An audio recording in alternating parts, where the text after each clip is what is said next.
Shot लेके मैं आपको ग्रुप में भी डाल देता हूँ। हाँ ऐसा कर दो, आप लोग वहां से नोट कर लो ये जिसको ठीक नहीं है। दिख रहा। जी जी। ये देखो मैंने ले लिया, ये आपके व्हाट्सएप ग्रुप पे भेज दिया।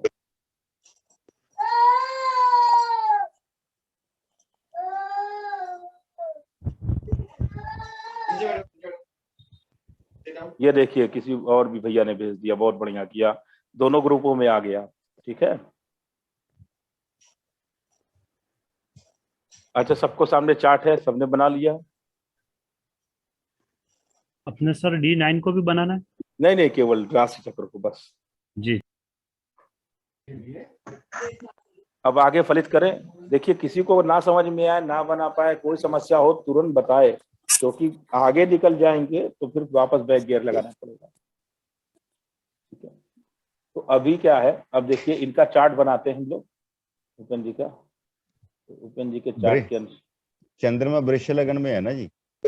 बिल्कुल बिल्कुल करेक्ट यही है।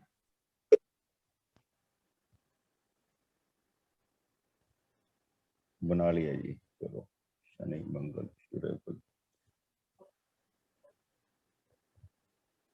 ये देखिए मैं भी ब्लैंक चार्ट बना ले रहा हूँ, जिससे कि आप लोग को मैं बैठाऊंगा, अगर ऐसे देखोगे आप समझोगे।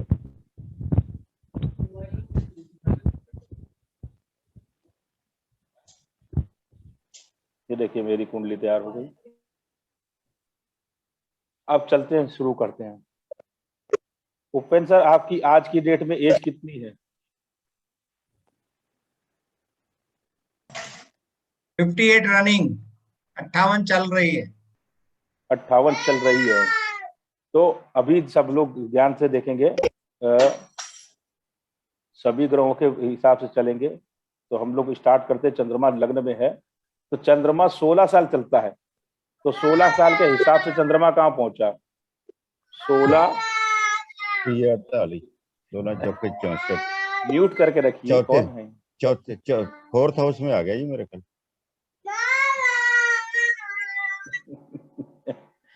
कौन है प्रभु?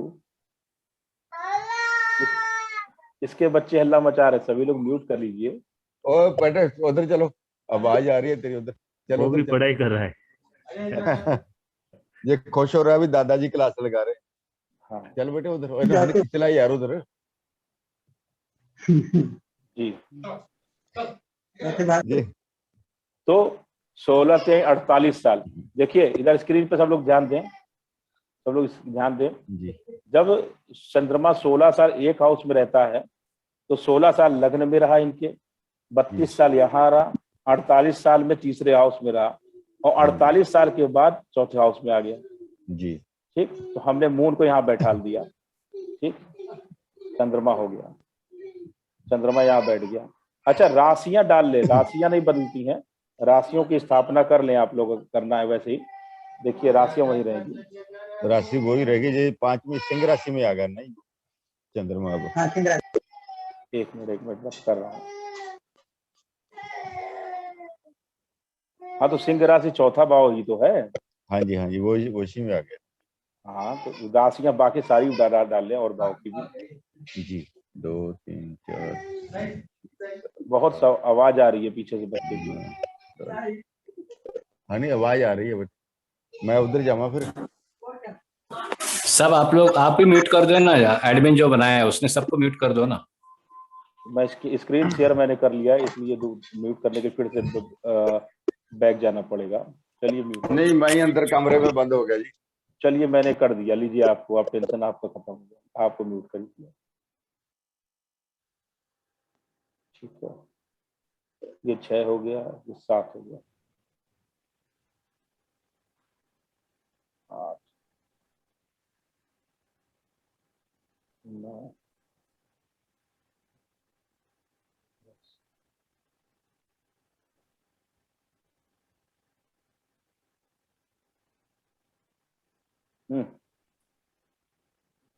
कहाँ गड़बड़ हो गया? अच्छा ठीक है, ठीक। चलिए तो चंद्रमा हमने बैठा लिया, अब राहु को बैठा लेंगे। राहु चलता है 18 साल एक हाउस में, तो अभी करंट के हिसाब से राहु कहाँ पर होगा, किस हाउस में? तो 18 दूनी 36, 18 तय 54, तो 54 रनिंग है, अभी 54 कंप्लीट नहीं हुआ है। तो 18, 18 दूनी 36, 18 तय 54, अभी राहु यहीं पर है। 54 कंप्लीट तो नहीं सिंह हुआ ना राशि सर? में। हाँ, अरे उपेंद्र सर 54 कंप्लीट तो नहीं हुआ अभी ना? सर 58 चल रहा है। 58 चल रहा है। राहु कन्या राशि में आ गया सर। हाँ 58 चल रहा, तो कन्या पे आ गया। हाँ जी। ठीक, राहु यहाँ चल 56 साल चला, 56वां चलेगा ना। 58 साल है ना। देखिए देखिए, अगर 58 साल उम्र है, अगर 58 साल उम्र है, तो 18 साल के हिसाब से 4 हाउस चल चुका, तो 3 हाउस चल चुका, चौथे पे आ गया। तो दूसरे में, चौथे में आ गया, तीसरे, चौथे, हाँ तीसरा, चौथे, हाँ। पंचम हाउस में आ गया। पांचवें भाव में आ गया। हाँ, अब सूर्य चंद्रमा बैठा लिया, केतु अपोजिट में चला जाएगा, केतु यहाँ आ गया। 12वें भाव में आ गया ठीक है, ना, 11वें में आ गया। अब कौन सा ग्रह? शुक्र को, शुक्र 8 साल चलता है, तो 8 8 45, अच्छा 48, 1 2 3 4 5 6 7 8, 48 साल यहाँ पे हो गए, और 48 के बाद 9 8th हाउस पे।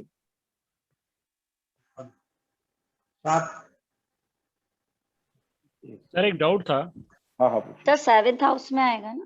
सर 7th हाउस में आएगा ना, शुक्र 7th हाउस में। आठवां चक्र, 8वां 64 7th हाउस पे नहीं, सर, 8वें बार में आएगा ना जी। सर राहु केतु को उसमें रिवर्स उल्टा नहीं लेके चलना इसमें? आप उधर से राहु केतु को हाँ उल्टा लेके जाना रहेगा ना, ये तो आपने सही फिर चेंज हो correct जाएगा सर हमारा। बिल्कुल बिल्कुल करेक्ट चीज आपने ध्यान दिया। तो राहु इधर आ गया और केतु उधर चला गया, राहु यहाँ आ जाएगा इस जगह।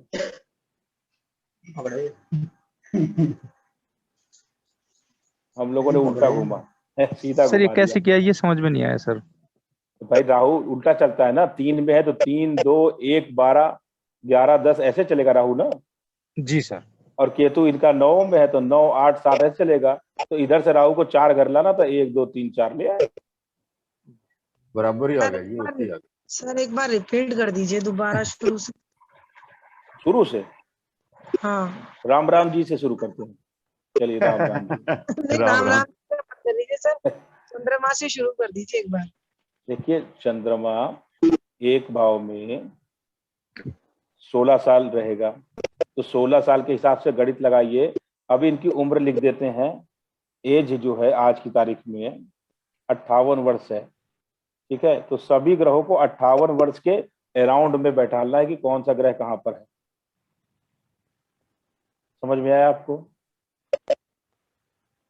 अब चंद्रमा यहाँ था, तो हमने 16 16 16 16 करके गिना, तो यहाँ पर चंद्रमा आ गया। ठीक, अब आगे बैठा लेते हैं ग्रह। गुरु 12 साल के हिसाब से, तो 12 दूनी 24 बात है 36। गुरु कहाँ आएगा? 4th हाउस सिंह राशि। बहुत बढ़िया, गुरु हो गया। फिर आगे शुक्र कहाँ आएगा? सूर्य, सूर्य शुक्र 7th हाउस। शुक्र 7th हाउस में। अच्छा, देखिएगा आप लोग कहीं गड़बड़ होगा तो बताइएगा। आगे बताइए। Surya, Shani 11th house. Shani 11th।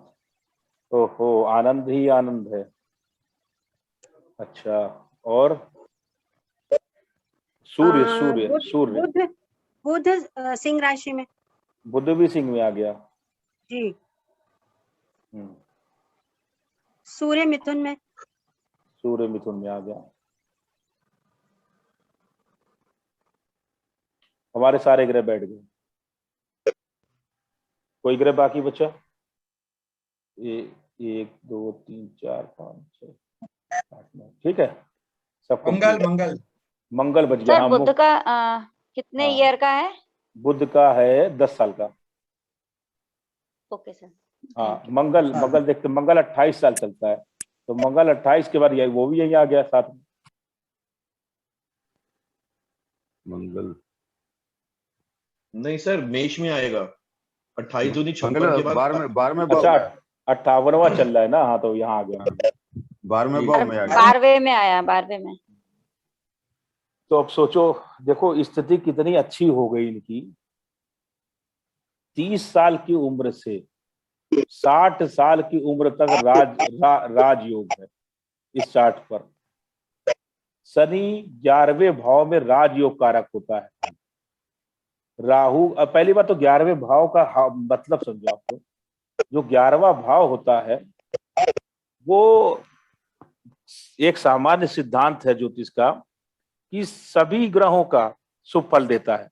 मतलब अगर केतु जैसे ग्रह भी वहां बैठ जाएं तो भी नकारात्मक फल कम कर देते हैं। कुछ मिलते हैं, ऐसा नहीं मिलता है, लेकिन वो भी बहुत नकारात्मक प्रभाव उनके कम हो जाते हैं। बाकी शनि का सबसे फेवरेबल प्लेस है 3, 6, 11। ये सबसे अच्छी जगह है शनि की, जिसमें नंबर 1 पर शनि 11वें हाउस में फल देता है, सबसे नंबर 1 पर। उसके बाद नंबर 6 त्रिकोण भी। हाँ, सबसे ज्यादा अच्छा शनि फल देता है 11वें हाउस में। उसके बाद शनि फल देता है 6ठे भाव में। 6ठे भाव में शनि बहुत अच्छा फल देता है। अगर शनि का किसी का 6ठे भाव में है और अशुभ राशि में है, बाकी और ज्यादा पापी ग्रहों से नहीं पीड़ित हो या मित्र राशि में हो, तो वो निश्चिंत होकर मान ले कि शनि की महादशा बहुत आनंद में जाएगी, बहुत बहुत आनंद में जाएगी। उसको कोई डरने की जरूरत नहीं है कि शनि मेरा 6ठे भाव में है तो मेरे साथ ये घटना हो जाएगी, ऐसा कर देगा, वैसा कर देगा। कुछ नहीं होगा। ये एकदम फिक्स नियम है। आप किसी के भी चार्ट पे लगा के ब्लाइंड पेज कर फलित कर सकते हो। तो यहाँ शनि 11वें भाव में पहली गुड पोजीशन पे पहुंच गया है। उसके बाद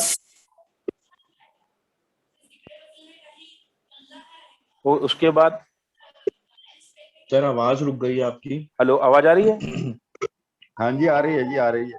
हाँ, तो उसके बाद अगर शनि जो है वो तीसरे भाव में आता है, तीसरा प्लेस, अगर तीसरा प्लेस है शनि का, वो बहुत सबसे अच्छा होता है, वो उसके लिए अच्छे फल देता है, लेकिन तीसरे लेवल पे आता है वो। ठीक है, तो इस प्रकार से 30 साल के बाद जब जातक का शनि 11वें हाउस में आया तो जातक का राजयोग चालू हो गया। अब ये रहेगा 60 साल तक। तो 60 साल तक तो किसी प्रकार की समस्या जातक को किसी भी चीज में, कर्म संबंधी तो आनी ही नहीं है। बड़ा ही शांत शौकत से बड़ा जीवन चलेगा। अब इसी प्रकार वर्ष चल रहा हो तो सर, क्या हुआ? क्रूर वर्ष चल रहा हो तो वही है कि खांसी जुकाम बुखार जैसा। मतलब देखो, ये शनि रोग का कारक नहीं है, शनि कर्मेश होता है। क्रूर चल रहा होगा अभी तो भी, अब जब राजयोग कारक है तो कम अप डाउन होगा। मतलब अप डाउन का मतलब थोड़ा 19, थोड़ा 20, थोड़ा ऊपर थोड़ा नीचे, इससे ज्यादा दिक्कत नहीं आएगी। Okay sir.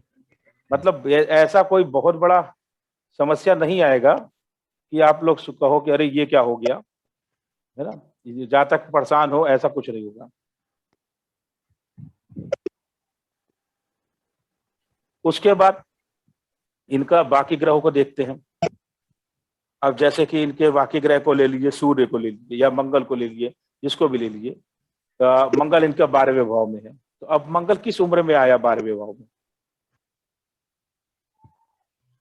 किस उम्र में आया? 28 साल के बाद आया। 28 साल के बाद आया और अगले 28 साल तक रहेगा। नहीं सर, 56 साल के बाद आया। 56 साल के बाद आया। हाँ, तो 56 साल के बाद आया। तो अब 12वां भाव जितनी चीजों को प्रेजेंट करता है, क्या क्या? 12वां भाव हॉस्पिटल को प्रेजेंट करता है, 12वां भाव व्यय को प्रेजेंट करता है, आय से अधिक खर्चे को प्रेजेंट करता है। तो जब 56 साल इनका बीता तो इनके खर्चे बढ़ गए। अब इन्होंने कोई भी मांगलिक कार्य किया हो या कुछ ऐसा किया हो, इन्वेस्टमेंट किया हो या क्या किया हो, जिसकी वजह से बहुत ज्यादा खर्च होने लगा। अच्छा, एग्रेसिव भी ज्यादा हो गए। उपेंद्र जी हैं आप? जी हाँ सर, जी हाँ। 56 साल के बाद की लाइफ स्टाइल कैसी बदली है? जोरदार वाली। बच्चे तो बढ़ गए हैं और एग्रेसिव तो थोड़ा, रामायण पढ़ते हैं तो एग्रेसिव तो थोड़े कम रहते हैं। और हाँ, कुछ नहीं, लेकिन गुस्सा है, खर्चे बढ़ गए ना। खर्चे तो बढ़ गए। अब देखो, मंगल 12 भाव में विदेश यात्रा, देखो 12वां भाव विदेश का भी तो है।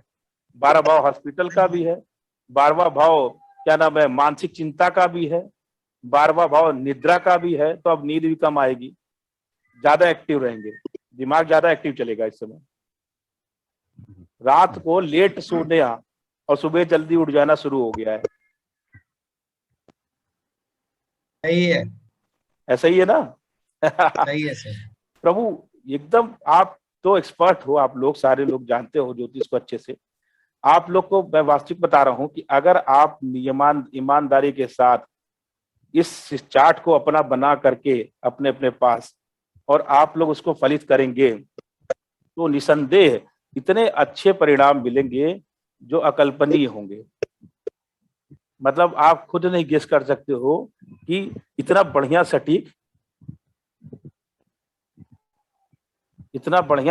जो है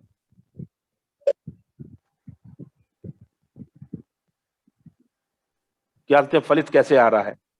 और इसमें सर जीवन विदेश यात्रा के बारे में बताता हूं। देखिए 12वां भाव विदेश यात्रा का होता है, 12वां भाव विदेश यात्रा का होता है। अब 12वें भाव में मंगल आ चुका है, 12वें भाव का स्वामी 12वें भाव में है। अब ये रहेगा अगले 28 साल तक, 56 साल से अगले 28 साल। अब उस 28 साल के अंदर 12वां भाव धार्मिक यात्राओं का भी होता है। ये यात्राओं का सिलसिला चलता रहेगा। इनको सम्मान के लिए बुलाया जाएगा क्योंकि मंगल है, सेनापति है, अपनी राशि में है, तो सम्मान के लिए बुलाया जाएगा। इनको किसी लीडरशिप के लिए, प्रेजेंटेशन के लिए बुलाया जा सकता है। इनको धर्म यात्राओं में जानने शामिल होने का मौका मिलेगा।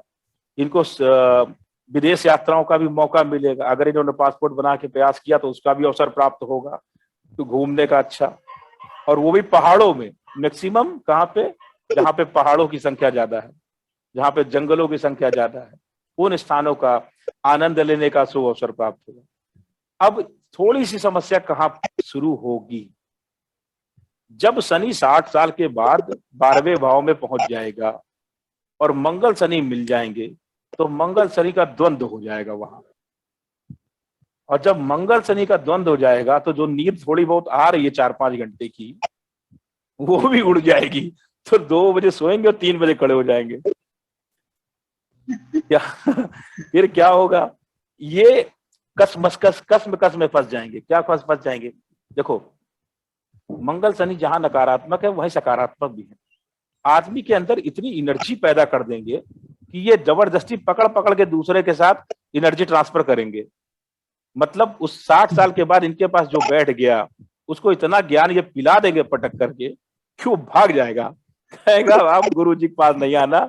पूरा पढ़ा के एकदम त्रस्त कर देते हैं। मतलब इनको बस मौका मिलना चाहिए बोलने का, और जहां मौका मिला कि ये बंदा खाली है, मेरे पास मिल गया, अब तू सीख के जाएगा आज पूरा सब कुछ।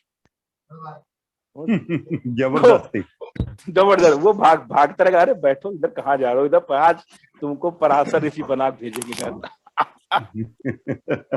इसमें एक बात पूछना चाहूंगा। हाँ, मंगल जैसे सप्तमेश भी है और सप्तम भाव पे दृष्टि भी देगा, यहाँ बैठ के 12वें में बैठ के 12वें का स्वामी होके, तो क्या अब जैसे ये यहाँ आ गया तो इनकी क्या वाइफ को भी कुछ प्रॉब्लम हो सकती है, हेल्थ वाइज कुछ भी? हाँ देखो वाइफ को तो ऐसे लेके बैठेगा सर? बिल्कुल वाइफ वैसे भी बैठेगा, लेकिन एक चीज और है, सप्तम भाव डेली इनकम की है, सप्तम भाव व्यापार का है, और डेली इनकम का संबंध 12वें से हो गया।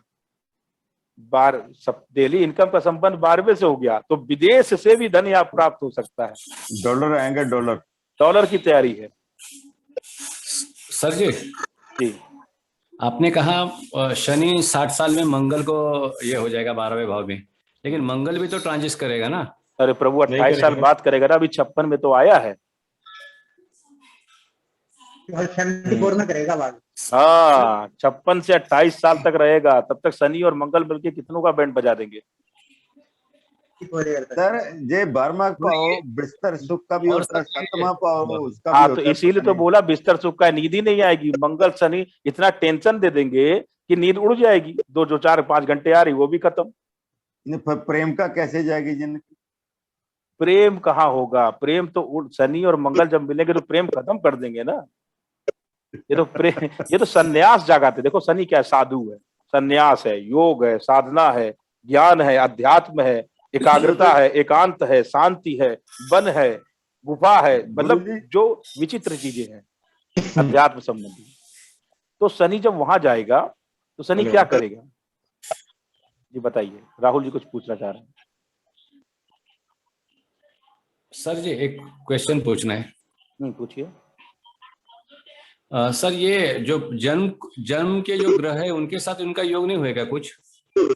देखिए मैं बताऊं, इनको जन्म के ग्रह के साथ मिलाकर फलित नहीं करना है, इनको इंडिविजुअल फलित करना हाँ है। ये एकदम अच्छा। क्लियर, हाँ बिल्कुल क्लियर है। इनको जन्म के ग्रह के साथ मिला के फलित नहीं करना है, इनको इंडिविजुअल फलित करना है। ये अगले 18-20 साल कैसा देंगे ये वैसा ही जाता है, बिल्कुल सेम जैसा इसमें है। आप लोग एकदम सटीक देख सकते हो इसको। जैसे इनका सूर्य मतलब मित्र इसमें राशि। सर जैसे बताइए। सर जैसे अपने लग्न राशि चार्ट में अपना हम पीएससी लेते हैं, ग्रह भाव स्थिति युति वगैरह सब कुछ ऐसा का ऐसा ही लेंगे इसमें? हाँ हाँ हाँ बिल्कुल बिल्कुल वैसे ही है, बिल्कुल वैसे यानी ही। प्रोग्रेशन है ना सर ये सब? नहीं नहीं नहीं, अब मैं हाँ आज अच्छी बात आपने छेड़ दी, मैं आपको बता दूं। प्रभु बड़े बड़े हाँ एस्ट्रोलॉजर प्रोग्रेशन और ट्रांजिट को एक ही बात मानते हैं। जिससे पूछो ट्रांजिट, हाँ वही प्रोग्रेशन। जिससे पूछो प्रोग्रेशन, बोले हाँ वही ट्रांजिट। देखो सुन ध्यान से आप लोग, प्रोग्रेशन अलग होता है, ट्रांजिट अलग होता है। पूछो कैसे? अंग्रेजी कॉमन है। जैसे कि उदाहरण बताता हूँ, व्हाइट वॉशिंग एक शब्द है इंग्लिश का। व्हाइट वॉशिंग मीन्स होता है सफेदी करना, मतलब व्हाइट रंग का पेंट करना, ये व्हाइट वॉशिंग की इंग्लिश है। और गोबर से जो लीपा जाता है उसको भी इंग्लिश में व्हाइट वॉशिंग कहते हैं। और भी आप लोगों को बार बार वीडियो रुक रही है या मेरे को ही ऐसा लग रहा है? मेरे यहाँ नेटवर्क की दिक्कत है? बाकी सबकी वीडियो चल रही है, बाकी सबकी चल रही है। नहीं मेरे भी रुक, मेरे भी रुक रही है, मेरे भी रुक रही है।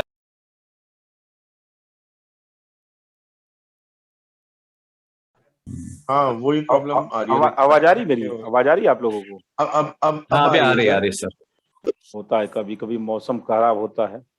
हाँ हाँ बिल्कुल सर, वो तो डाउन सिग्नल डाउन हो जाते हैं समटाइम्स। हाँ तो अभी तो वो चार्ट मेरा जो शेयर था वो तो गायब हो गया हो। आप लोगों ने बनाया उसको अपने पास? आप लोगों ने चार्ट बनाया है ना? यस सर बनाया है। हाँ तो उसकी फोटो खींच के हाँ, ग्रुप में डाल, हाँ बनाया ग्रुप में सर। डाल दो तो सबको मिल जाएगा। जी सर बनाया हुआ। हाँ तो अभी देखो, हमने चंद्रमा, हमने देखा किसको देखा? हमने देखा शनि को देखा, मंगल को देखा, राहु भी गया लाभेश है। तो राहु क्या होता है? अचानक लाभ, अचानक लाभ होंगे बहुत सारे, वो भी मिलेगा। अब सूर्य को देखा, सूर्य कुटुंब है, कुटुंब के भाव में बैठा है। सूर्य यश है और कुटुंब के भाव में बैठा है और मिथुन राशि में बैठा हुआ है। मिथुन मित्र राशि है, तो मित्र राशि में जब सूर्य बैठा हुआ है ऑलरेडी, तो वहां पर क्या करेगा? कुटुंब में यश सम्मान प्राप्ति कराएगा। कुटुंब में कुछ अच्छे लोग होंगे जिनको सम्मान मिलेगा, और कुटुंब से इनको सम्मान मिलेगा और कुटुंब के लोगों को भी सम्मान मिलेगा। समझ में आया आप लोगों को? चार्ट अपने पास देखिएगा, मुझे चार्ट की जरूरत नहीं है, मैं ऐसे बताता चला जाऊंगा, है ना? हाँ जी हाँ जी। आप लोग चार्ट अपने सामने देखते हैं, कहीं डाउट होगा तो पूछ लीजिएगा, मैं बता दूंगा। अब हम चलते हैं चौथे भाव पर। चौथे भाव पे चंद्रमा इनका बैठा हुआ है, चौथे भाव में गुरु भी बैठा हुआ है। सर एक प्रश्न है, जो सूर्य है वो दूसरे भाव में कुटुंब में बैठा है, तो वो अग्नि का कारक है, सेपरेशन का कारक है, तो वो कुटुंब से अलग नहीं हो जाएंगे? कुटुंब से अलग तो जवानी में ही हो गए थे, अभी नहीं अलग हुए थे। जब वो सेकंड हाउस में आने से पहले ही अलग हो गए थे। कुटुंब से तो ये जवानी में अलग हो गए थे। अब सुनिए, कुटुंब से जवानी में अलग हो गए, वो एक अलग विषय है। सेपरेशन क्या होगा? अब सेपरेशन क्या होगा? अब सेपरेशन होता है, दूसरा भाव पत्नी का होता है। दिमाग पहुंचा? सेकंड हाउस वाइफ का है, अब उसके सेपरेशन का समय आ रहा है। और दूसरे भाव में बैठा हुआ सूर्य अष्टम भाव को देखेगा। अष्टम भाव ससुराल है जी, हाँ ससुराल का है। तो उससे सेपरेशन होने का टाइम आ रहा है। अच्छा, जो दूसरा भाव आप पत्नी का बता रहे हो, तो एक में शादी के बाद फिर अपना कुटुंब बन गया, यानी कि अपना खुद और उसकी पत्नी, यही मानते हैं सेकंड भाव पत्नी का? बिल्कुल बिल्कुल बिल्कुल बिल्कुल, खुद और हम देखो लग्न हम है और दूसरा भाव मेरी पत्नी है मेरे बगल में। वो कहते हैं ना, देखो वाइफ को देखो कैसे कैलकुलेशन से बैठा हो, जिधर वाइफ बैठती है देखो उधर ही पूजा करते हो, पाठ करते हो, बैठते हो, तो देखते हो जिधर वाइफ बैठती है उसी भाव उसी डायरेक्शन में सेम सेकंड हाउस है, उसी को शुक्र का भाव कहा गया। आप लोग देखो हमेशा पत्नी आपके बगल में जिस तरह बैठती है जिस डायरेक्शन में, उसी डायरेक्शन में इसका सेकंड हाउस भी है। जी जी जी, राइट हैंड में, ठीक है। हाँ, तो अब ये सेपरेशन वो वाला आएगा। ठीक है, अभी चंद्रमा इनके चौथे भाव में आया, तो चौथे भाव में कब आया, किस उम्र में?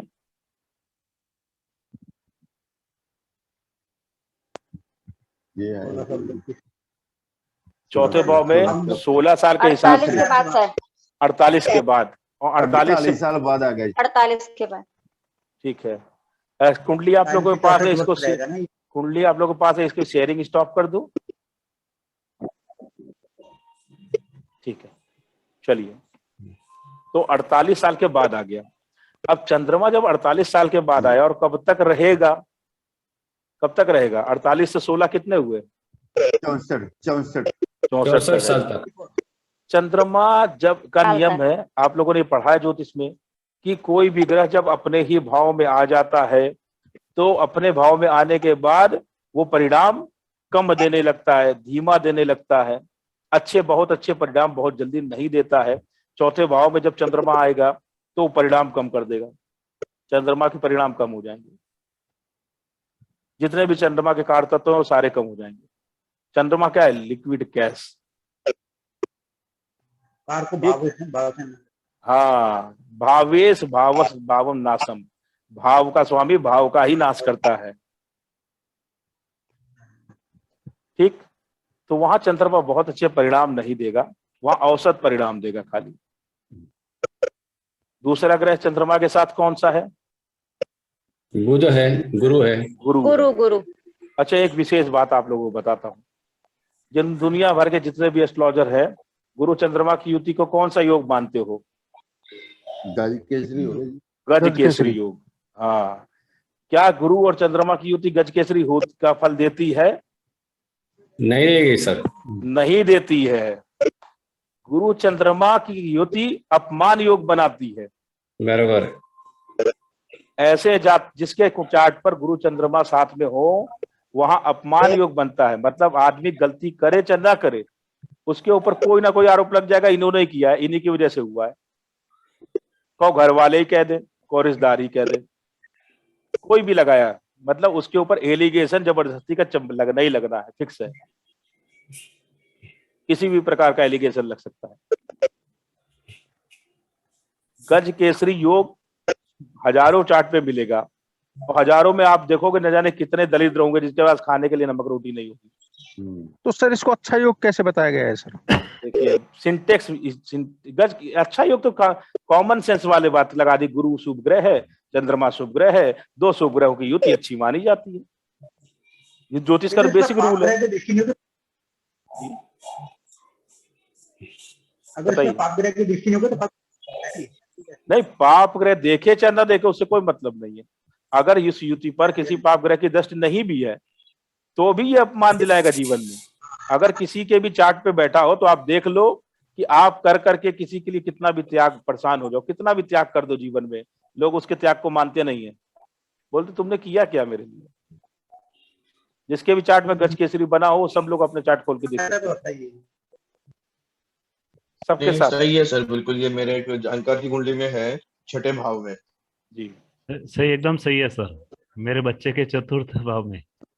तो वो तो ये इसमें जो चंद्र और बुध का भी कलंक योग बोलते हैं या वो गलत बोलते हैं फिर?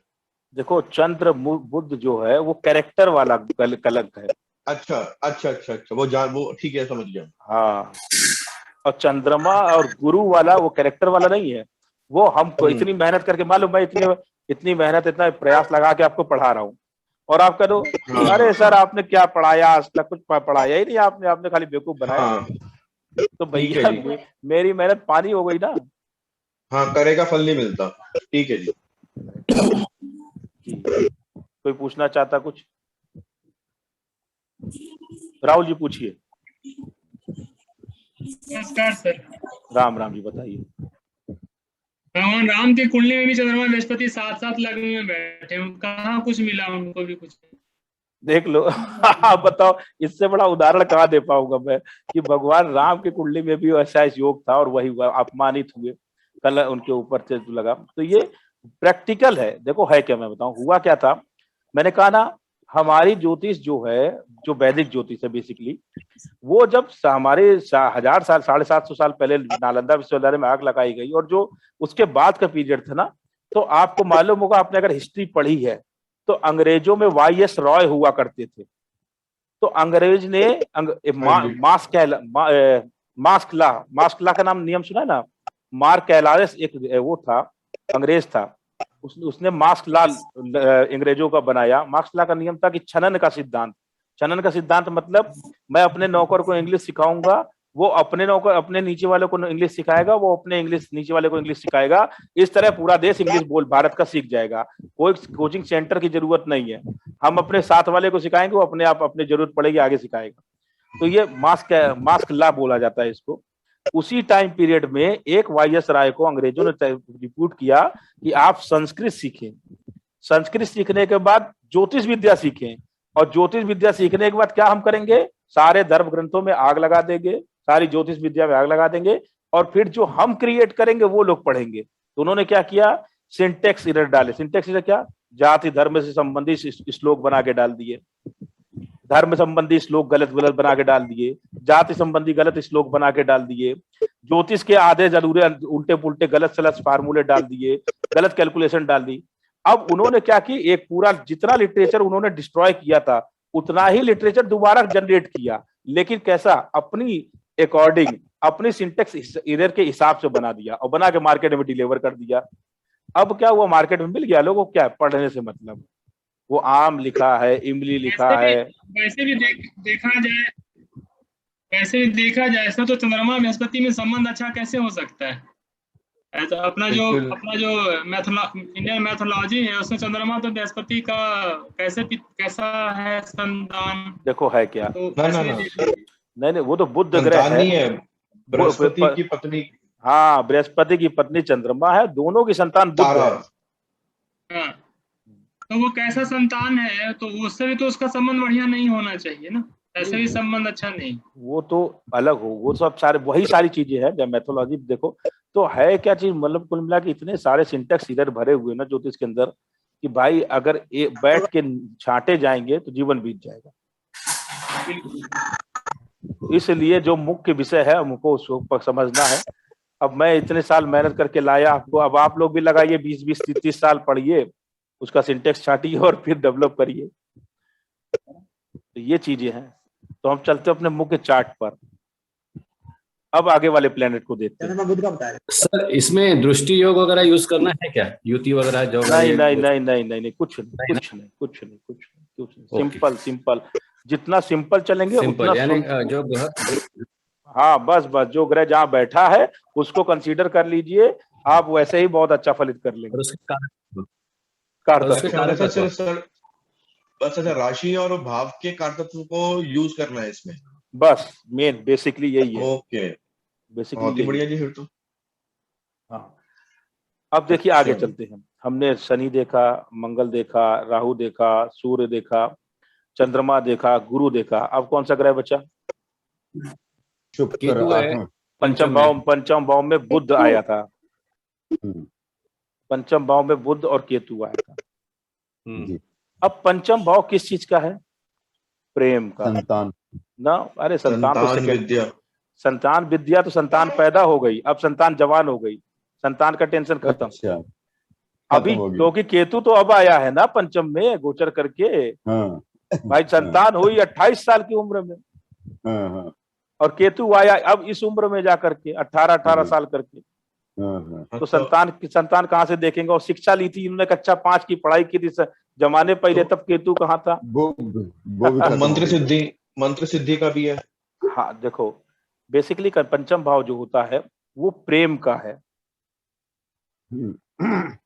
जब केतु पंचम भाव में आ जाता है तो जातक अपने आप को दुनिया से अलग मान लेता है। इस दुनिया में कोई मुझे अपना मानने वाला नहीं, मेरे को कोई प्रेम नहीं करता है, मेरे को कोई अपना नहीं समझता है, मैं विरक्त हूं, सबसे अलग हूं। इस प्रकार की भावनाएं जातक के अंदर आती है। जातक अलग थलग रहने लगता है, परिवार वालों के साथ बहुत ज्यादा उसका लगाव, अपनत्व या अट्रैक्शन नहीं बचता, वो अपने अध्ययन में लग जाता। पंचम भाव अध्ययन का है, तो वो क्या अध्ययन करता है। केतु किस चीज का कारक है, केतु रिसर्च का कारक है। तो जातक रिसर्च करने लगता है, शोध करने लगता है, नई नई टेक्निक सीखने लगता है, ज्ञान की तरफ भागता है, ज्ञान के लिए प्यास हो जाती है उसके अंदर कि मुझे ज्ञान प्राप्त करना है, मुझे ज्ञानी बनना है, मुझे ये कुछ नया अचीवमेंट करना है, बहुत आगे जाना है। इस प्रकार की भावनाएं जातक के अंदर आने लगती हैं और जातक धर्म ज्ञान के लिए एकदम दीवाना हो जाता है। उस कंडीशन में अब वहां बुद्ध भी है। बुद्ध क्या है, ज्योतिष है। बुद्ध क्या है, व्यापार है। तो बुद्ध उसमें भी साथ देगा, मतलब जो ज्ञान प्राप्त होगा वो व्यापार में भी यूज होगा, जो ज्योतिष सीखेंगे वो व्यापार में यूज होगी, जो चीजें आएंगी वो बुद्ध अपना यूटिलाइज करेगा और केतु अलग से कलेक्ट करेगा। तो वो दोनों आपस में मिलकर वर्क करेंगे, एक साथ टीम बना करके। तो ये केतु की इस उम्र में कोई खराब पोजीशन नहीं है, अच्छी पोजीशन है, अच्छी चीजें मिलती हैं, अच्छा नॉलेज मिलता है, नई चीजें सीखने को मिलती है इस उम्र में। केतु जब भी पंचम में आता है कुछ नया देखी जाता है, कुछ अच्छा ही सिखाता है। वो लर्निंग पीरियड लाइफ का मान लो आप लोग, ये लाइफ का लर्निंग पीरियड है, थोड़ा सा कड़वा होता है लेकिन अच्छा सिखाता है। आप लोगों को समझ में आ रहा है। हाँ, पंचम भाव पूर्व जन्म के कर्मों का फल है। जी रिकॉर्डिंग हो रही है, मेरे पास तो चल रहा है, मेरे पास नहीं हो रही है सर, हो रही है ना, हो रही है, दिख रहा है सर, चल रहा है। हाँ रिकॉर्डिंग चल रही है। उपेंद्र जी रिकॉर्डिंग हो तो रही है, लेकिन कुछ आपको अच्छा लग रहा है, कुछ समझ में आ रहा है प्रभु, ये भी तो बताएं। वो जो चल रहा है किसी ने लिखा उसके अंदर, ग्रुप के अंदर रिकॉर्डिंग कर लीजिएगा, तब मेरे को याद है। मैं तो नहीं वो नहीं कह रहा हूँ, वो तो ठीक है, रिकॉर्डिंग कर लेंगे वो ठीक है, लेकिन ये जो हम लोगों ने चल रहा है गुरुदेव ये, लेकिन इसके अंदर थोड़ी मतांतर को आप जानते हैं। नहीं बात सही आप कह रहे हो। देखो है क्या चीज, हम इस फार्मूले को, सिद्धांत को सीख रहे हैं टाइम के अकॉर्डिंग। टाइम के अकॉर्डिंग क्या है कि जब ये केतु पंचम में आया, जब ये फल दीपिका, ये मार्गदर्शिका करके जन्मभूमि की पत्रिका है, उसमें भी कुछ वर्षों में कुछ में फेर है, एक दो में, बाकी तो सब वो के वही है। और आप जो बोल रहे हैं आपके हिसाब से ये बहुत सही चल रहा है, पद्धति बिल्कुल काम कर रही है। और मैं इसके लिए बीच में नहीं बोल रहा था कि गुरुदेव जब पढ़ा रहा हो ना कोई, तो फिर उसमें बीच में बोलने से क्या हो जाता है, लिंक टूटती है। नहीं बहुत बढ़िया है, बहुत सुंदर विचार है आपके, लेकिन मैं थोड़ा सा मैं कुछ नहीं बोल रहा कि बीच बीच में मैं बोलूंगा तो फिर मजा नहीं आएगा, मजा नहीं आएगा। इसका मतलब सही चल रहा है, बराबर है। हाँ, मैं उसके बीच में कुछ नहीं बोल रहा। मतलब देखो मेरा कहने का मतलब ये था कि आपको इसलिए पकड़ के हम खींच के लाए, इसको आपका चार्ट लगाने का उद्देश्य ये था कि आपसे इस ग्रुप के बहुत लोग परिचित हैं, जो इंडिविजुअल आपको जानते हैं। तो अगर कहीं भी उनका, आपके साथ साथ उनको भी सीखने को मिलेगा कि वाकई हमने ये चीजें देखी हैं। जैसे जब पकड़ के आप उनको सिखाओगे तो 2 साल बाद सब याद करेंगे, हाँ धीरज सर ने बताया 2 साल पहले कि पकड़ के सिखाया गया, आज पकड़ के सिखा रहे हैं। है ना? नहीं मैं आपको एक बात बताता हूँ, सिखाता तो ऐसा ही हूँ मैं बोलता हूँ, मैं सिखाता नहीं, मैं पढ़ाता हूँ। पढ़ो, हाँ पढ़ो, ठोक के सीख लो, ठोक के सीख, फिर नहीं उंगली पकड़ के सिखा देता हूँ भाई, सीख ले तो अभी। तो प्रभु इसी प्रकार से अब गुरुदेव देखिए एक बात मैं आपको बोल दूं यहाँ पर छोटी सी, धीरे से जरा। बिल्कुल। चंद्र और उसका चल रहा था, मैं उसमें बीच में नहीं उस टाइम पर बोला, सब लोगों को लाभान्वित हो गए जी। पर्टिकुलर सप्तमी तिथि के दिन जन्मा हुआ जातक है और उसकी कुंडली में चंद्र और गुरु का संबंध बनता है तो निहायत खराब है।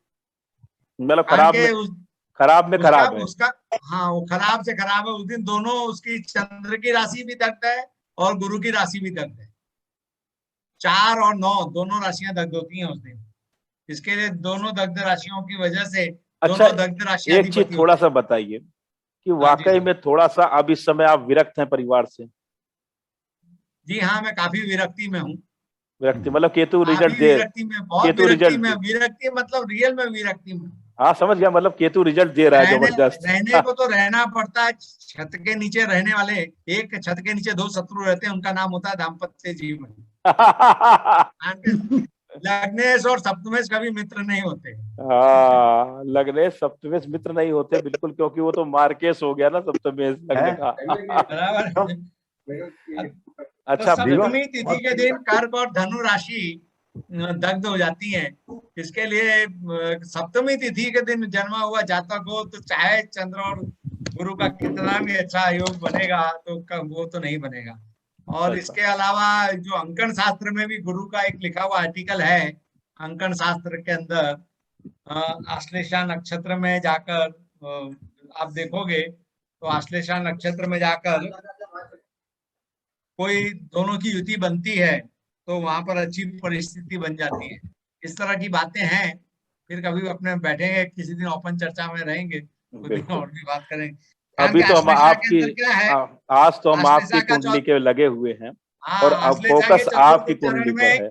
आश्लेषा का चतुर्थ चरण में ये दोनों अगर आ गए, गुरु और ये, तो देखिए आश्लेषा का चौथा चरण मीन नवमांश भी आता है, बराबर कर्क राशि होती है, मीन नवमांश होता है, वहां पर सब बहुत सी चीजें इकट्ठी हो जाती है, तो वहां पर ये अच्छा फल दे जाते हैं। तो कभी कभार अच्छा फल दे जाते हैं, इसका मतलब हमेशा नहीं। देखो मेरे गुरु हैं जो बहुत स्वनाम से धन्य व्यक्ति हैं, यूके झा साहब, वो कहते हैं गुरु और चंद्रमा से केंद्र में आना मतलब 4 भाव, 4 राशियां हो गई, 4 राशि या 4 भाव ले लो, तो मतलब 12 में से 4 मतलब 33% हो गए।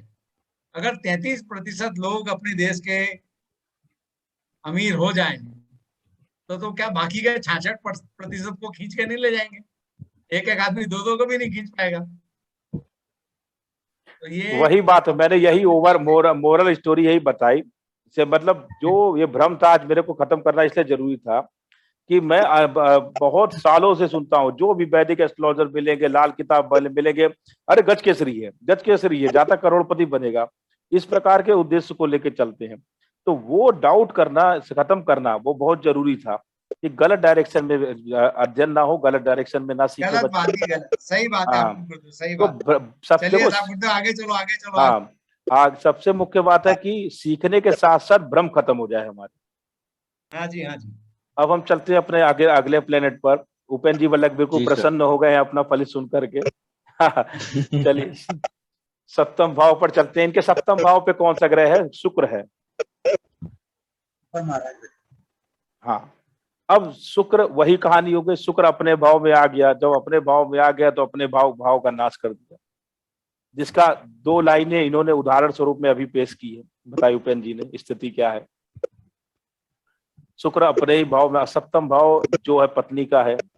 अच्छा, एक चीज और है, अगर तत्व के अनुसार देखा जाए तो 7वां भाव जो है वो वायु तत्व है और जो शुक्र है वो जल तत्व है। वहां जो तत्व से तत्व का मिलन है, वायु और जल जो है वो आपस में मित्र है, और मित्र होने के नाते वो कितने भी बड़े शत्रु हो जाएंगे लेकिन ऐसा कोई भी नुकसान नहीं करेंगे, कितना भी हो जाए, जिससे कि आपको किसी प्रकार की हानि हो।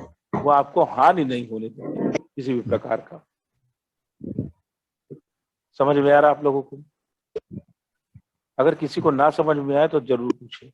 सर ये सप्तम भाव को वायु तत्व कैसे लिया, ये एक बार थोड़ा क्लियर कर देते, ये मैं समझ नहीं पाया। भैया बड़ा आसान है, 1 5 9 अग्नि तत्व है।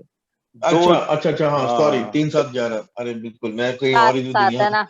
हाँ हाँ बिल्कुल बिल्कुल, वो एकदम से लिंक नहीं बैठा जी कोई और जी। हाँ ठीक है बिल्कुल। हाँ अब इनका अगर मेरे ख्याल से कौन से ग्रह बचा, सभी ग्रह हो गए, कुछ बचे। ये शुक्र का थोड़ा या बता रहे हो दोबारा जी। हाँ शुक्र का वही बता रहा था मैं कि सप्तम भाव का स्वामी सप्तम भाव में है, तो वो कितना भी हो जाए, नाराजगी अलग चीज है, लेकिन दुश्मनी नहीं निभाएगा। हाँ फल कमजोर हो जाएंगे, उसका जो रिजल्ट मिल रहा है वो कम हो जाएगा। जैसे चंद्रमा का हो गया, वैसे सप्तम में शुक्र आया तो उसके फल कमजोर हो गए, और फल कमजोर होना स्वाभाविक है। एक उम्र के बाद आदमी कितना आउटपुट देगा। अब ये अगर गुरुजी हमारे उपेंद्र भाई साहब अपने 58 साल पे आ गए हैं, तो साल 2 साल का डिफरेंस अगर होगा तो कितना आउटपुट, कितना दौड़ाएंगे। ये खाली एक पानी ले आओ, खाना ले आओ, ऑर्डर बस मुझ पे ताव देंगे, ऑर्डर दे देंगे। भैया इंसान है, रोबोट तो है नहीं ना। स्टूडेंट है आपके, आप स्टूडेंट की तरह टीच करोगे वो भी नहीं बर्दाश्त होगा। कि आदत होता क्या है, आदत पड़ जाती है। मैं पढ़ाता हूँ ना, तो जैसे मैं आप लोग को टीच कर रहा हूँ, वैसे को घर में टीच कर दूं, ये हैबिट हो जाती है। तो घर वाले नहीं सुनेंगे, आप जो हो बाहर हो, घर के अंदर कुछ नहीं। तो वहां क्या होगा, वहां वैचारिक मतभेद हो जाएगा, आपसी थोड़ा सा वो हो जाएगा कि जाओ अब हमें सुनने नहीं तुम्हारी, बोलते रहो जाओ। तेरा तो घर की कहानी है। हाँ तो नहीं, इस समय थोड़ा सा शुक्र सप्तम में होने की वजह से ज्यादा स्थिति गड़बड़ हो जाएगी, क्योंकि मार्गेश सप्तम, शुक्र सप्तम का स्वामी और मार्गेश में हो गया है। जी जी। तो मार्गेश होने कारण वहां पर सपने से सप्तम होने के कारण, सप्तम का मतलब क्या होता है, देखो सप्तम का मतलब है 180 डिग्री। 180 डिग्री का मतलब होता है फेस टू फेस, आंख से आंख मिलाकर बात करना। आंख से आंख मिला के बात करना मतलब कोई कहता नहीं है सामने आओ तो बात करें। तो इस समय स्थिति ऐसी चल रही है, उधर से ये बोलते हैं सामने, उधर से वो बोले सामने आओ तो बात करें। तो इस तरह स्थिति खतरनाक है इस समय।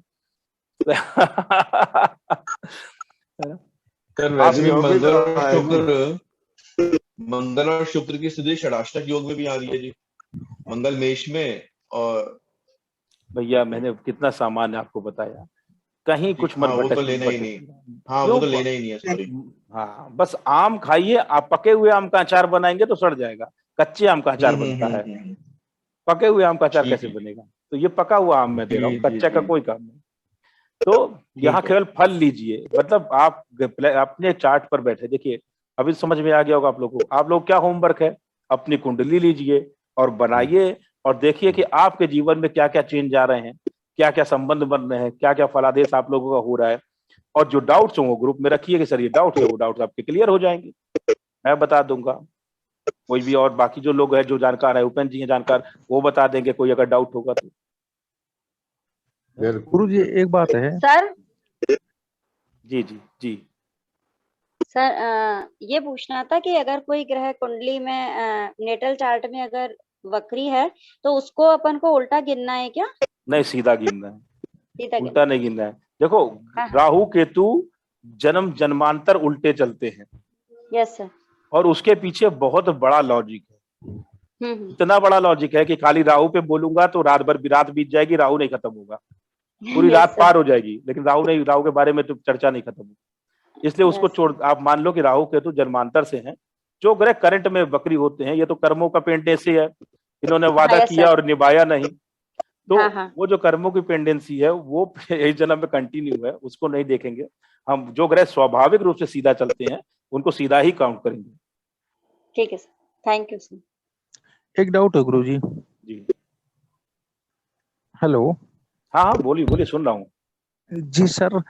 जैसे आपने गोचर में बताया सर, 2 ग्रह एक साथ एक राशि में आके बैठ गए सर, तो दोनों की युति का भी फल मिलेगा सर, अलग अलग फल मिलेगा? जैसे राहु और सूर्य आके बैठ गए नहीं, युति का भी फल मिलेगा, इंडिविजुअल तो फल मिलेगा ही मिलेगा, युति का भी फल मिलेगा। तो राहु अपना फल देगा, सूर्य अपना फल देगा, दोनों मिलकर भी फल देंगे। जैसे अभी बताया नहीं कि जैसे अभी बताया कि शनि जब मंगल से मिलेगा तो क्या स्थिति होगी, वही से हाँ जब जी राहु सर। शुक्र, राहु और सूर्य साथ में होंगे तो वैसे फलित मिलेगा दोनों का। जी सर। सर इससे हम लोग विवाह का डेट निकाल सकते हैं, विवाह, संतान?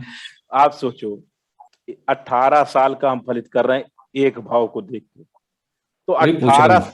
तो विवाह होती है एक डेट पर। आप सोचो शनि के वो पैकेज है 30 साल का, 30 साल का फलित कर रहे हैं और शादी की एक डेट कैसे कैलकुलेट होगी इससे? नहीं, आपने वो बाद में छोटे छोटे पार्ट निकाले ना उसमें, और कुछ अरे वो तो आपके। अनुभव है जीवन का ना, वो आप करते करते आप भी एक्सपर्ट हो जाओगे कि इस समय ये हो रहा, इस समय ये हो रहा। तो वो तो अभ्यास वाली बात है कि आप उससे किससे कितना मतलब दूध को मथ कर घी कैसे बनाना है ये खुद आप सीखोगे थोड़ा सा। सर इसमें रेमेडीज का फर्क पड़ेगा, नहीं फर्क पड़ेगा? जैसे आपने बताया कि रेमडीज देखो आप लोग अच्छी याद दिलाए, रेमडी का भी एक बहुत अच्छा विशेष बात बताता हूँ आप लोगों को। बड़ा हल्ला है, अरे रेमडी इनकी काम करती, इनकी नहीं काम करती। लोग कहते हैं इन वाले आचार्य जी की रेमडी बहुत अच्छी काम करती, इनकी नहीं काम करती है। ये वालों को रेमडी मालूम नहीं है, जबकि भले कितना भी अच्छी रेमडी वो देते हो, उनकी रेमडी पे लोगों को विश्वास नहीं होता। जो कितनी भी खराब रेमडी देता हो, काम कर जाए तो बहुत विश्वास है। इसके पीछे का लॉजिक क्या है? इसके पीछे का लॉजिक बताता हूँ।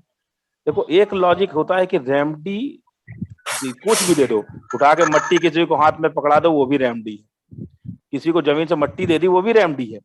लेकिन रेमडी का मतलब दो होता है विशेष। नंबर एक पर है कि रेमडी किन परिस्थितियों में करनी है, कब करनी है, कहाँ करनी है, किस दिशा में करनी है, किस दिन करनी है, किस प्रहर में करनी है, किधर मुंह करके करना है, किस देवता को करनी है, स्त्री को करनी है, पुरुष को करनी है, दिन में करनी है, रात में करनी है, नदी किनारे करनी है, मंदिर में करनी है, शमशान में करनी है। रेमडी के सारे पैचेस पार्ट हैं। तो जब कोई विशेषज्ञ अगर रेमडी देगा तो इन सारी चीजों को बताएगा कि इस अगर मान लो नदी संबंधी कोई उदाहरण स्वरूप एक रेमडी दी उसने, तो वो क्या बोलेगा कि घर से इस दिशा में पड़ने वाली नदी पर जाओगे, इस कोने पर खड़े होगे, इस दिशा में मुंह करोगे, समय ये होगा, प्रहर ये होगा, और ये कंटेंट ऑफ मटेरियल को इस तरह से यूज करके प्रवाह करोगे। वो सारी चीजें दिशा और सूल और नक्षत्र के अनुसार बताएगा आपको। तो वो रेमेडी वर्कआउट करती है पहले, जो सूक्ष्म लेवल पे कैलकुलेट की जाती है, तुक्केबाजी वाली नहीं कि जाके आटा सर पे लगा लेना, उनको फलाने को 5 रुपया दे देना, पंडित जी का पैर छू लेना तो आपका जन्म सुधर जाएगा। ऐसे नहीं, तुक्का नहीं चलता है। नाड़ी एस्ट्रोलॉजी में तो बिल्कुल नहीं चलता, बाकी कहीं चलता हो पता नहीं। दूसरा रेमेडी देने वाले का व्यक्तिगत चार्ट। हर किसी की कुंडली में वो योग नहीं होते हैं कि आपसे के मुख से निकली हुई बात सत्य हो। अगर कितना भी बड़ा विद्वान है और उसके चार्ट पर वो योग नहीं है कि आपकी दी हुई रेमेडी से लोगों का भला होगा, या उसके अंदर धर्म की ताकत नहीं है, मतलब वो खुद में धार्मिक नहीं है, उसके अंदर पावर नहीं है, एनर्जी नहीं है, उसकी थर्ड आइज एक्टिवेट नहीं है, उसका ज्ञान चक्र जागृत नहीं है, यदि तो उसकी दी हुई रेमेडी कितना बड़ा भी पारंगत विद्वान हो कभी काम नहीं करती है, कभी नहीं काम करेगी। जिसकी रेमेडी उसी की काम करती है जो विद्वता के साथ साथ आध्यात्मिक लेवल पे उसी लेवल पे पहुंच जाए, जिसका थर्ड आई चक्र इसको बोलते हैं थर्ड आई चक्र, इसको ज्ञान चक्र बोलते हैं, थर्ड आई बोलते हैं, जिसका ये एक्टिवेट होता है, उस जिसके चार्ट में ये ग्रह बैठे होते हैं, ऐसी युतियां बनती हैं, उनकी जिनके मुंह से निकली हुई बाणी सत्य होती है, उनकी रेमेडियां तुरंत काम करती है। वो तो कह देंगे जाओ सर हाथ से किसी के सर पे हाथ रखवा लेना, और आपने रखवा लिया और आपका काम हो जाएगा। बिल्कुल तो दो लोगों की रेमेडी सबसे काम करती है, या सूक्ष्मता पर या धर्म के दम पर, बाकी सब बेकार है। और कोई प्रश्न? गुरुजी कौन से योग होते हैं कुंडली में? कुंडली में कौन से योग होते हैं? सबसे बड़ा धर्म के दम पे देना है तो आपका गुरु की पोजीशन अच्छी होनी चाहिए, गुरु का वाणी भाव से संबंध होना चाहिए, या वाणी के स्वामी से संबंध होना चाहिए, तभी आपको वाणी पे गुरु का धर्म आएगा। जिसका अष्टम में या सेकंड भाव में गुरु का संबंध होता है, उसकी कही हुई बातें मैक्सिमम, वो एस्ट्रोलॉजर हो चाहे ना हो, नॉर्मल पर्सन हो, वो सामान्य घर में बातें कहेगा। अष्टम में गुरु है, सेकंड हाउस में कौन है? खाली है। सेकंड हाउस में खाली। और गुरु किस राशि में बैठा है? गुरु 8वें में बैठा हुआ है, और उसकी जो राशि है वो सेकंड में भी है। नहीं, उसकी राशि से मतलब नहीं, गुरु अष्टम मतलब राशि में है तो ठीक है। आप अपने ऊपर को देखिए कि आपने क्या कभी रेमेडी पार्ट किसी को दिया है? जी गुरुजी। काम करता है? जी काम तो करता है। तो जब करता है तो अब समझ में आया क्यों करता है? जी अब समझ में आया। इसीलिए करता है। आप तो देखो, अब आप पूछो कि आपको क्या उच्च कोटि का ज्ञान है? जैसा मैंने डायरेक्शन और जो जी बातें बताई, क्या उस तरह से आप रेमेडी देते हो? मुझे ना केपी का ज्ञान है एक्चुअल में। आपकी अरे केपी का जो ज्ञान होगा, आप रेमेडी तो नॉर्मल ही देते होगे ना? हाँ रेमेडी नॉर्मली देती हूँ मैं। बस यही है। अगर अष्टम में गुरु नहीं होता, दूसरे भाव से गुरु का संबंध नहीं होता, तो आपके द्वारा दी गई नॉर्मल रेमेडियां कभी काम नहीं करती, कभी रिजल्ट नहीं मिलता। सर वैसे एक चीज बताइए, जिसका ऐसा संबंध हो, क्या उसको मतलब सोच समझ के रेमेडी देनी चाहिए या जो मन में आए वो बोल देना चाहिए? नहीं नहीं, रेमेडी तो वैसे भी सोच समझ के देनी चाहिए भैया।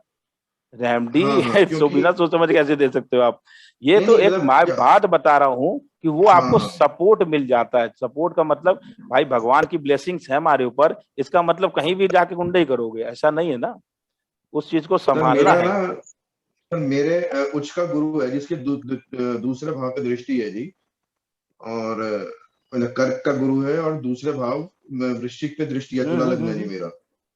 वो तो मतलब मैं वैसे कर्क का गुरु किस भाव, कर्क का गुरु किस भाव में है? 10वें में जी। नहीं तो 10वें में बैठा है तो केवल 60% रिजल्ट देगा आपको, बस। अच्छा अच्छा जी जी, वो क्योंकि वो कालपुरुष में नीच का दोनों एक साथ है अष्टम में। क्या? अच्छा, इसमें शनि और गुरु दोनों एक साथ है अष्टम में। अच्छी बात है। तो इस प्रकार से आप लोगों को समझ में आया हमने क्या फलित किया, आज क्या पढ़ा? बहुत अच्छे से जी। ये जो पढ़ा रहा हूँ, सबसे मुख्य बात है कि ये कहीं किसी चैनल पे नहीं मिलेगा, गूगल पे भी सर्च करके देख लो सर, और यूट्यूब पे भी देख लो, अब कहीं अवेलेबल नहीं है ये सब चीजें। सर हमने आपको सर्च कर लिया ना, अब हम गूगल और यूट्यूब कहाँ गए? हाँ सुन रहा हूँ, आप लोग बोलिए जी। हाँ सर जी बताइए। धक्का मार दी मैंने। अरे आवाज आ रही है, बताइए। सर आपको सर्च कर लिया ना? नहीं नहीं, आपकी आवाज तो आ गई, मैंने सुन लिया। अभी कोई और पूछ रहा था। ये चंद्रकांत जी ने हाथ ऊपर कर दिया, तब से नीचे नहीं किया अभी तक। चंद्रकांत जी कुछ कहना चाह रहे हैं क्या?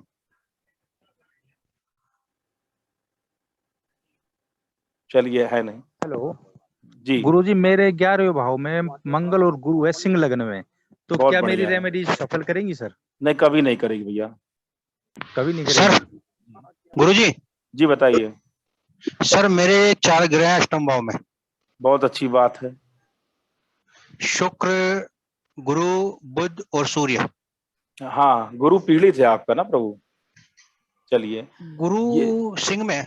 हाँ किसी भी राशि में हो। देखो मैं बताऊं, वही कहानी है कि जितनी ज्यादा कैपेसिटी कम होती जाएगी इंसान की, उतना काम कम करेगा।